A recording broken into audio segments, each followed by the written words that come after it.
Sistem pernapasan pada manusia. Secara umum, pernapasan atau respirasi merupakan proses menghirup dan menghembuskan udara.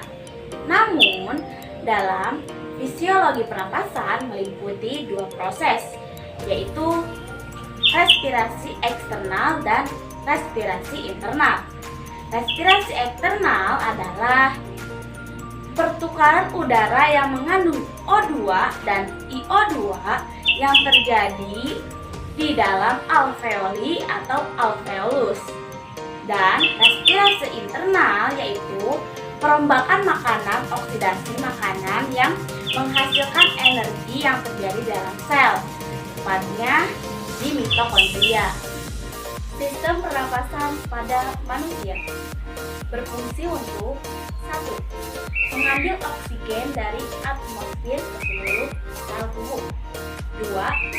Melepaskan karbon dioksida dari sel tubuh ke atmosfer. 3. Jalur pengeluaran air dan panas. Yang keempat, membantu mempertahankan keseimbangan asam dan basa. Yang kelima, memungkinkan bicara, menyanyi, atau pembentukan vokal lainnya.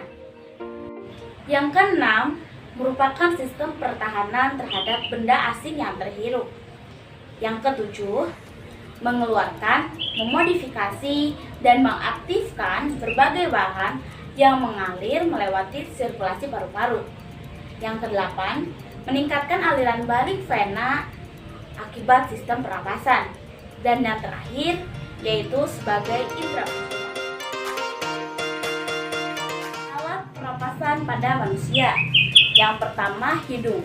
Hidung memiliki fungsi yaitu menyaring partikel, melembabkan dan menghangatkan udara yang masuk, mematikan kuman, dan sebagai indera penciuman. Saluran hidung membuka ke dalam paring, yang merupakan saluran bernama sistem pernapasan dan pencernaan. Yang kedua, laring. Laring adalah saluran udara yang terletak di bagian depan laring hingga bagian bawah trakea. Laring terdapat tonjolan jakun epiglotis untuk membantu laring menutup ketika menelan dan pita suara. Yang ketiga, trakea. Trakea adalah saluran lanjutan dari laring. Trakea terdapat di bagian dalam yang dilapisi sel-sel epitel bersilia yang dapat mengeluarkan debu dan butiran benda asing halus yang masuk bersama udara pernapasan. 4. Bronkus adalah cabang kanan dan kiri dari trakea. Bronkus kanan masuk ke paru-paru kanan, bronkus kiri masuk ke paru-paru kiri.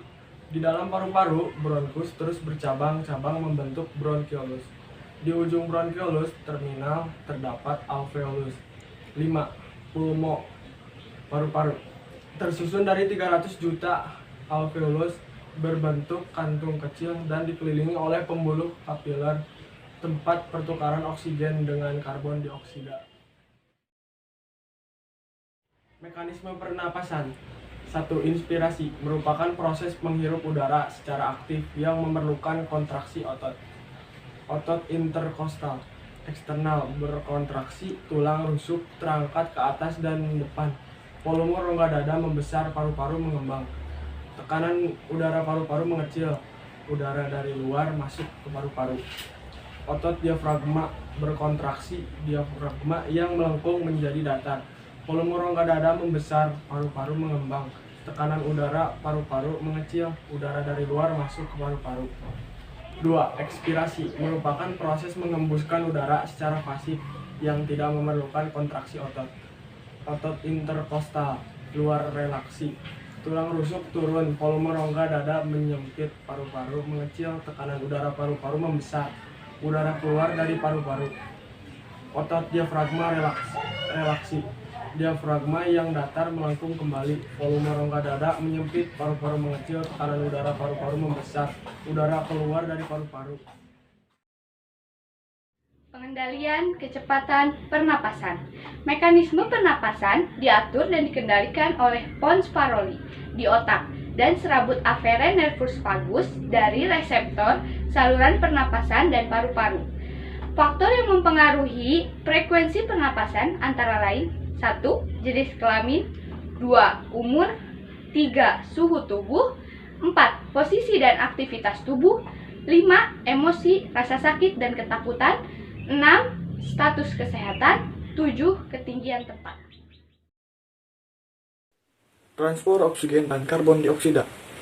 Hukum Dalton tentang tekanan parsial menyatakan bahwa setiap gas menggunakan tekanannya sendiri sesuai dengan persentase dalam campurannya dan tidak dipengaruhi oleh keberadaan gas lain. Pertukaran oksigen dan karbon dioksida dalam kapiler terjadi secara difusi di alveolus dan sel-sel jaringan tubuh.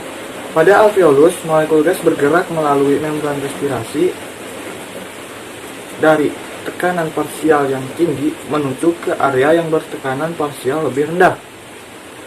Oksigen dari luar lingkungan masuk ke dalam tubuh melalui hidung hingga ke alveolus. Tekanan parsial oksigen di alveolus lebih tinggi dibandingkan dengan tekanan parsial oksigen di dalam kapiler paru-paru, sehingga membuat oksigen berdifusi dari alveolus melalui membran respirasi menuju ke kapiler. Dan sebaliknya dengan karbon dioksida yang berdifusi dari kapiler melalui membran respirasi menuju ke alveolus. Pertukaran oksigen dan karbon dioksida yang terjadi pada sel-sel jaringan tubuh juga dipengaruhi oleh tekanan parsial. Dengan perbedaan tekanan parsial yang membuat terjadinya pertukaran oksigen dari darah arteri ke sel-sel jaringan tubuh, dan sebaliknya, pertukaran karbon dioksida dari sel-sel jaringan tubuh ke arteri darah. Darah pada pembuluh vena yang berasal dari jaringan juga mengandung tekanan parsial karbon dioksida dan tekanan parsial oksigen yang sama dengan jaringan. Adapun beberapa rumus kimia dari tekanan parsial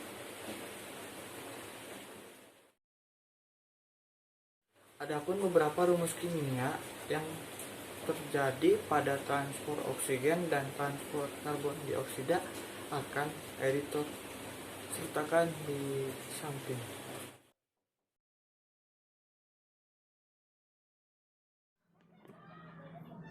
Volume dan kapasitas paru-paru. Volume tidak. Volume udara yang masuk atau keluar dari paru-paru selama pernapasan normal. Volume cadangan inspirasi. Volume udara ekstra yang masuk ke paru-paru dengan inspirasi maksimum di atas inspirasi tidak. Volume cadangan ekspirasi. Volume udara ekstra yang dapat dikeluarkan dengan kuat pada akhir ekspirasi tidak. Volume residu. Volume udara sistem paru-paru setelah melakukan ekspirasi tidak. Kapasitas residu fungsional. Volume residu ditambah volume cadangan inspirasi.